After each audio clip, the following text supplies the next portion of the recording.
तर डोंबिवली भागातही मतदानासाठी मतदार राजाचा उत्साह पाहायला मिळतोय। आढावा घेतलाय आमचे प्रतिनिधी दिनेश दुखंडे यांनी। कल्याण डोंबिवली महापालिका निवडणुकीसाठी मतदानाची प्रक्रिया सुरू झाली आहे। मी सध्या डोंबिवलीतल्या प्रभाग क्रमांक 69 शिव मार्केट येथील केबी वीरा स्कूल या मतदान केंद्रावर आहेत। डोंबिवलीकर उत्स्फूर्तपणे आणि जागरूकतेने आपला मतदानाचा हक्क बजावताना आपल्याला आढळत आहेत। आपल्यासोबत काही डोंबिवलीचे मतदार आहेत, त्यांच्याशी आपण बोलणार आहोत। मला सांगाल की यावेळेस महापालिका निवडणुकीसाठी मतदान करताना नेमके कुठले मुद्दे तुमच्या विचारांमध्ये होते? मुख्य म्हणजे डोंबिवलीचा विकास, पार्टीपेक्षाही सुद्धा जी व्यक्ती काम करते त्या व्यक्तीला मतदान करावं अशी माझी इच्छा आहे।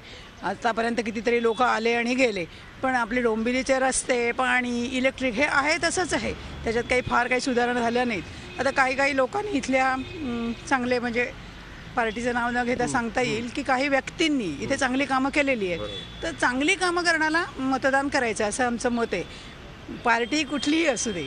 तुम्ही सांगा। ह्यांचं म्हणणं आहे तेच माझं म्हणणं आहे। बरोबर आहे, रस्ते आणि पाणी हे सुधारलं पाहिजे, कारण इतका धुराळा आहे हवेत, इथे साफ केलं पाहिजे त्यांनी पहिला। व्हिडिओ जर्नलिस्ट रवी चव्हाणसह Dinesh Dukhande, Zee media, Dombivli. Zee 24 तास रहा एक पाऊल पुढे।